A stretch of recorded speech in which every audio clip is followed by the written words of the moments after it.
We're back with another episode of the Ventura Voices podcast. My name's Emily, and I'm excited to be joined by two individuals who are part of an innovative approach to addressing homelessness in Ventura. They are from two different city departments, but they work together regularly to provide better service for our residents. Today, we're joined by Housing Services Manager Leona Rollins and Sergeant Eric Vasquez. Leona's with our Community Development Department, and Eric is with our Ventura Police Department. So to get started, Sergeant Vasquez, I know that you joined Ventura PD 20-ish years ago. Can you briefly introduce yourself and tell us a little bit about your current assignment? Yeah, so I'm, again, Sergeant with the Ventura Police Department. Been there a little over 18 years, worked a variety of assignments, and for the past year and a half, I've been the Supervisor Sergeant for our Patrol Task Force. Patrol Task Force is an 8-man team, well, 9 including me. And what we do is we work with a multitude of agencies around the county and the city to address the homeless and vagrancy issues that happen around the city. Obviously, I'm here because I work a lot with Leona in that. Yeah, and I'll just share real quickly too that our Patrol Task Force officers, PTF, we call them for short, they aren't standard patrol officers who you see driving around town. They kind of have the freedom and flexibility to respond to, respond to areas of town that have different types of issues. So if you call our dispatch center, you're not gonna request one of them. Issues will be routed to them and they'll go address them proactively. Yeah, to add to what you were saying, we're not tied to the radio, so to speak. And so right. we deal with a wide variety of issues that come into us via complaints from, the city, from our department, and from citizens. And then we also are actually very proactive in our approach to handling those issues, and we have the freedom to do that. Great. Leona, I know that you joined the city 2 years ago now. Can you briefly tell us about your background and your work in housing services? Yes, it's been super exciting. I've been with the city now a little over 2 years. My background deals with a lot of civil and social services components, so I feel that this position with the city was a great fit. Our housing services team works very closely with the Patrol Task Force. We basically handle a number of different initiatives, including like affordable housing, grant management, and of course, dealing with homelessness within our community. Great, thank you. Starting with your shop, Leona, I know that your team worked closely with the county to host the homeless point-in-time count. Can you tell us a little bit about what that is and kind of some of the successes we're seeing year after year? Yes, of course. So essentially, it is a federal mandate that every jurisdiction throughout the country participates in a point-in-time count. And essentially, the point-in-time count is when we take an account of individuals and families that are currently living in shelter or currently experiencing homelessness on the streets of our community. We partner with the Ventura County Continuum of Care, and essentially, we're very fortunate in the city of Ventura. We had more than 100 volunteers. We partnered with Patrol Task Force, and we were able to get a significant number of surveys completed this year in comparison to last year. And so when you complete surveys, what does that mean on a large scale? On a large scale, it's like we're able to get more demographic information about those in our community experiencing homelessness. So we're asking information about their age, their racial backgrounds, their socioeconomic status. Do they have access to income, resources, services? Because that pretty much lets not only the community know at the local level, but also the state and the federal government know who is basically being impacted by homelessness on a day-to-day basis. So hopefully those numbers and that demographic information helps our city obtain more or different types of federal and state funding, correct? That is correct, yes. So essentially it opens us up to local funding at both the city and the county level. We're also eligible for funding through the state. Typically that funding comes in through the California Interagency on Homelessness, but that's now being transitioned to another state department called the Department of Housing and Community Development. And essentially, it allows us to, be able to access funding that we can actually have funding on the ground, helping those that really need assistance. Great. Do you have any recent numbers or any successes to share on people who have transitioned into different types of housing? How have we seen numbers fluctuate from year to year? Yes. So essentially, when I started with the city back in 2022, we had about 713 individuals experiencing homelessness in our community. Thankfully, last year, we saw about a 10% reduction. And then this year we saw another 15% reduction. So currently we have about 536 individuals experiencing homelessness, which is really great for us to see a 25% reduction in just 2 years. It just shows that our collaboration with various city departments, with the Ventura Police Department, all of our city organizations, community-based organizations is really making a great difference. Great. On that note, City Council recently approved a 5-year plan to address homelessness. Can you share a little bit about that collaborative approach and what residents can begin to see in the next 5 years? Yes, yeah. So the Ventura County Homelessness Plan was a great plan that came together not only with the county, but with the cities of Oxnard and Thousand Oaks, where we basically sat down and did an evaluation of our current systems. You know, what was going on? Are we putting funding where funding really needs to go? Are we putting those social services where they need to be? So we came to the conclusion that while we're making progress in reducing the number of individuals encountering homelessness, we also need to make sure that we're all collaborating together, that we can work together as various cities within the county and the county as a whole to really help those in need. So being able to say, you know, when we have one person experiencing homelessness, that we need to have 4 units of permanent supportive housing. And permanent supportive housing relates to people that have been homeless for a very long extended period of time, that don't have all the life skills that they need, and they need a little bit more support than those just making a quick transition out of homelessness.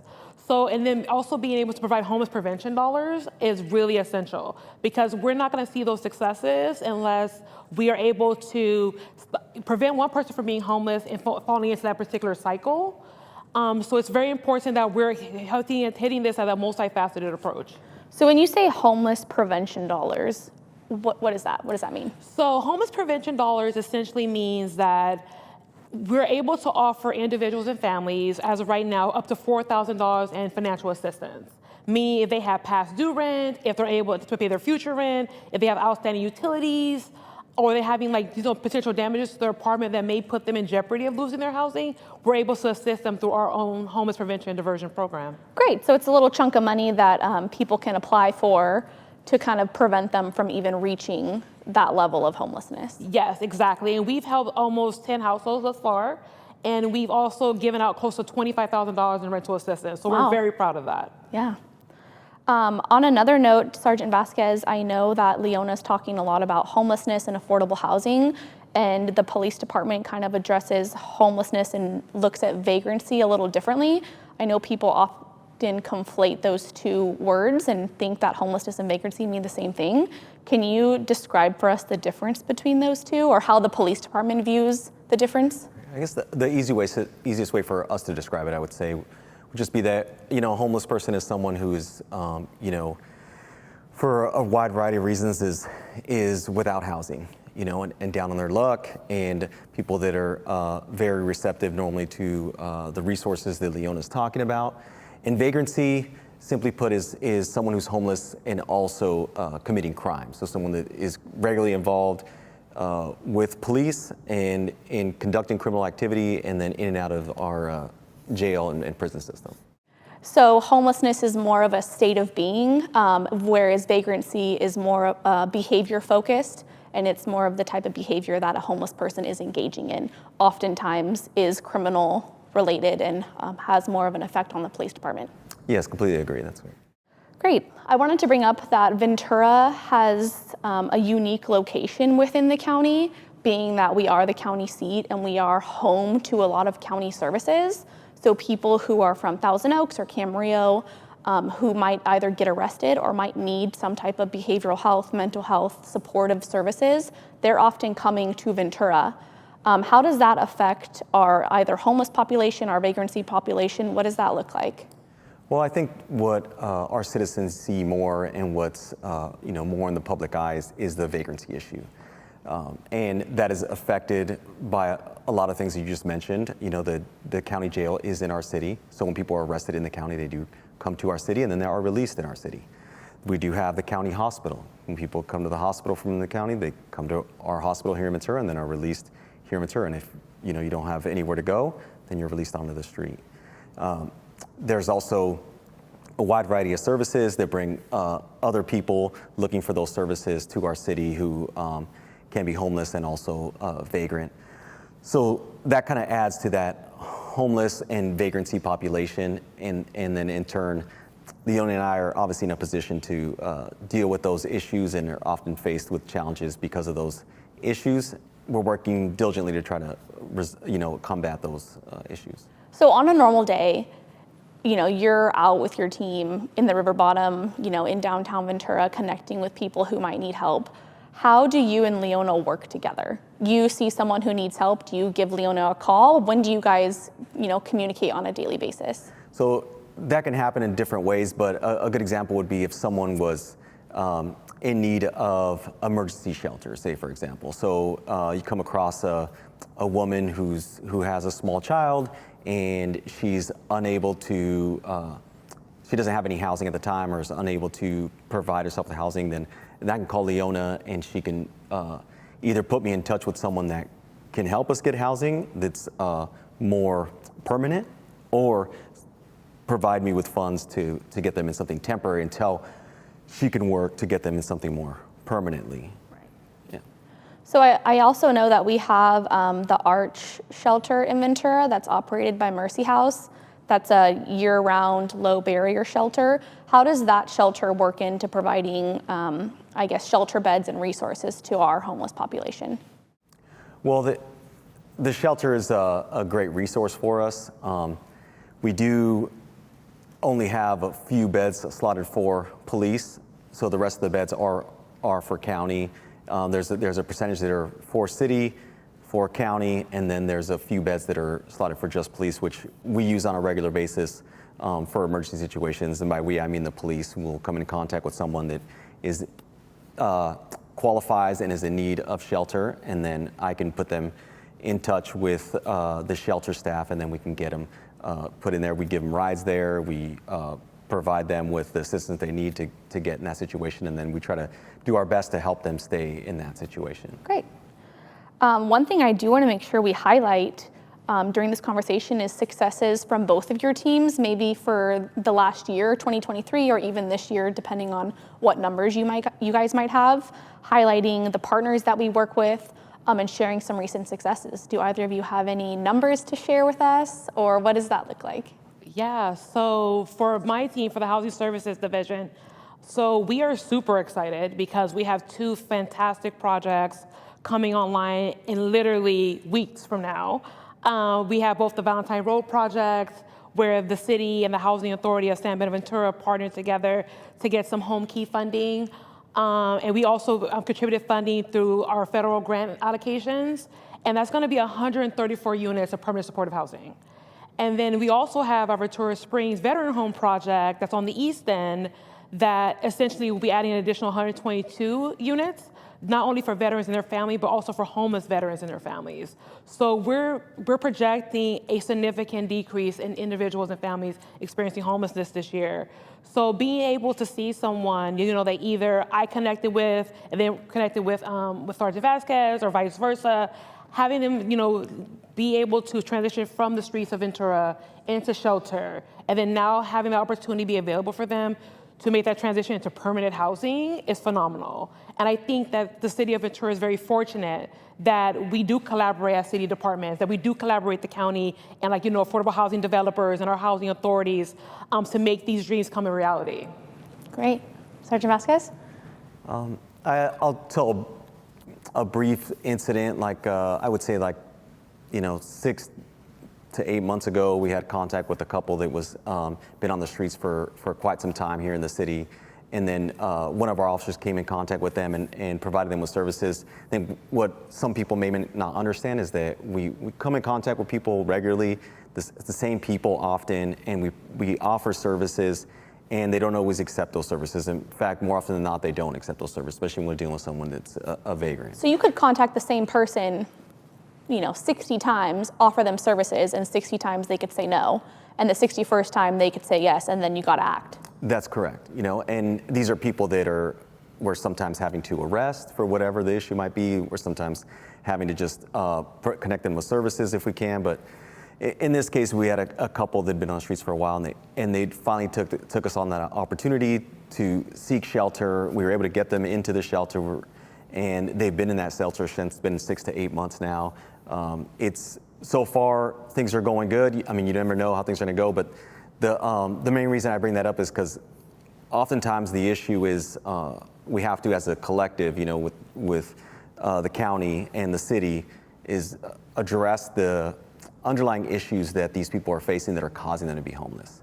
And so we can't always do that as police. And oftentimes we can't, we don't have the ability to do that. We're still police officers and we have to act within the confines of the law. And so having relationships with human resources, with behavioral health, with the healthcare agency, Salvation Army, all these other agencies around the county, we work with them to try to provide those services to people so that we can address those underlying issues that will then help those people get off the streets. So without addressing those issues, it becomes very difficult to get someone off the streets and to keep them off the streets. And that takes a team effort. That's nothing that the police are ever going to do by themselves or any of these other agencies are going to do by themselves. Great, thank you. One note that I have here that I do want to bring up on a little bit different note is that we also, the Patrol Task Force and Housing Services, work together for monthly camp cleanups. I do want to preface that by saying that we're not taking away anyone's homes or personal belongings. Can you share a little bit about what those camp cleanups are and like what the purpose of them is and how we work together to kind of keep our environment a little safer? Yeah, so there's certain areas of the city, like the Santa Clara River Bottom, that are have a lot of encampments. Those encampments cause a lot of issues because they're not sanitary, right? So there's a lot of trash and feces and other pollutants that are affecting the area, and so we work to clean those up, do regular cleanups so that we can prevent that from becoming an issue that's affecting us years down the line. And when you do a cleanup, how do you notify the people who are living in the river bottom? So we provide them with a notice. It's generally they're given about 3 to 4 weeks time, and we speak to them, explain to them what's going to happen, and then we usually give them warnings before that time also that the camp cleanup is coming and remind them of that date, and then we show up that day to clean up. So generally speaking, most people that we deal with there do a good job of moving their personal belongings and their necessities to a different area so that we can conduct the cleanup. So they move their personal belongings or they decide what they want to keep, and then your team, our partnerships with other agencies, everyone comes together and kind of removes the trash. Correct. Is that correct? Yeah, that's correct. Generally speaking, it takes heavy equipment kind of stuff and large amount of dumpsters, so large amount of trash. Large amount of trash. I'll share that in 2023, we removed over 300,000 pounds of trash from the river bottom specifically, which is a significant amount of trash being saved from our ocean and just not accumulating down there, which is great. One large recent U.S. Supreme Court ruling overturned the Ninth Circuit Court of Appeals decision on Martin v. Boise. That kind of gives police departments more flexibility in addressing illegal encampments in public spaces. This is a brand new ruling. We don't know exactly how it's going to affect us in Ventura yet, but can either of you share a little bit about what we expect to see? Yeah, I'll start with that. I'll start by saying that, as the Patrol Task Force and I would say that as a department as a whole, I think we've always worked to try to keep the city, sanitary from having these large encampments, from our sidewalks being taken over and things like that. What this is doing is essentially just giving us back a tool that we had lost years ago. So we're going to continue our approach to homelessness and vagrancy by, trying to address the underlying issues, providing services, making regular contact with these people. And then, again, like we do normally, these are laws that we can use to make arrests when we feel necessary or when these other avenues of approach are not working. So it's just another tool for us to use that we have in the past as police officers had the ability to use, and now we're just getting them back. Yeah, and to add to that, I think, there has been some talk in the community about, well, how is it going to look differently? Nothing's really going to change with us. the partnership that I have with the Patrol Task Force, and especially with Sergeant Vasquez, is going to remain the same. We're going to continue to provide those resources and services to help individuals and families address their behavioral health issues, substance abuse issues, so to ensure that, as we may help them transition from the streets of Ventura into shelter, into permanent housing, that they have long-term success. Because we never want them to re-enter into the cycle of homelessness. Great. Yes, I'll add to that we need a lot of tools, as a collective to help combat vagrancy and to help people who are homeless. So this is something that, again, like Leona said, is just going to help us kind of get closer to that goal of, helping those people get off the street. That's the ultimate goal. Whether they're dealing with vagrancy or you're dealing with homelessness, we still have to work to get them off the street. Otherwise, it's just a revolving door, and we'll continue to see those issues. Right. So this new ruling is just another tool in the toolbox. It's not going to change the way that you work on a daily basis. Right. And arresting our way out of the problem is not something that's going to happen. So we will use that as a tool from time to time to kind of, address certain problems as they occur. And we'll use this like we use anything else to do that. Right. Before we wrap up here, I did want to just ask two more questions. I know that for our residents, homelessness and vagrancy is one of the most talked about concerns in Ventura. People see those visible quality of life issues like people sleeping on sidewalks, encampments, near the freeway or in various parks. If someone wants to call about a homeless encampment or some type of concern regarding someone who is homeless, how should they go about that? Well, for us, I would say to start by calling the non-emergency line at the Ventura Police Department. And then from there, they can contact other, city personnel who can help clean up. We have a great team called Beautify and Maintain, who we work really closely with on a daily basis to help clean up camps, address these like pollution type issues that, kind of affect our city and a result of some of these homeless and vagrancy issues. Perfect. And then for those who don't know, our 24/7 non-emergency line is 805-650-8010. And then to wrap up here, can you, probably Leona, give a quick overview of some of those top of mind nonprofits or service providers in Ventura who help provide food pantries and laundry and other personal care if someone isn't quite ready to take the step into transitional housing or a shelter? Where can they get help on a day-to-day basis? Yes, so we have a lot of really great resources in the city and the county. And I think without our partnership with the community-based and nonprofit organizations, a lot of this work couldn't happen. So, we're very thankful to organizations such as like Project Understanding, Salvation Army, Mercy House. We're also very thankful for our county partners at the Human Services Agency, at Behavioral Health, Whole Person Care, the Continuum of Care. So I think the first step is that you're just looking for resources. I think a very vital avenue in order to accomplish that goal is to go to our One Stop that's held every Tuesday. It's held at the Medical Center on Loma Vista Drive, and essentially it's a one-stop shop. You can go there, you could talk to case managers, you could talk to social workers, you could talk to people from Whole Person Care, behavioral health. There's treatment organizations that are available to you. And we're all just coming together to ensure that we put you on the right path to get you those services and resources that you desperately need in order to change your life around and your cycle of homelessness. Great, so One Stop is just a quick, easy way for someone to get connected with all those resources rather than having to go find them on their own. Exactly, yes. And like I said, it's a beautiful resource because, like I said, everyone is there. We're all there with the same mission, the same goal. And our goal is ultimately just to help people. Because, like I said, we love this community and we want to see our community thrive in every way possible. Before we wrap up, is there anything else you guys would like to add? Yeah, I would say that, we've been talking a lot about the different avenues of approach that we use to kind of address homelessness and how we work together. We didn't talk about, and I didn't mention earlier about our kind of relocation program that we use. So we talked about this earlier, we get a lot of homeless and vagrants from other parts of the county and other cities. And we oftentimes work with the Downtown Ventura Partners, who also have ambassadors who you see sometimes downtown wearing red jackets on bikes.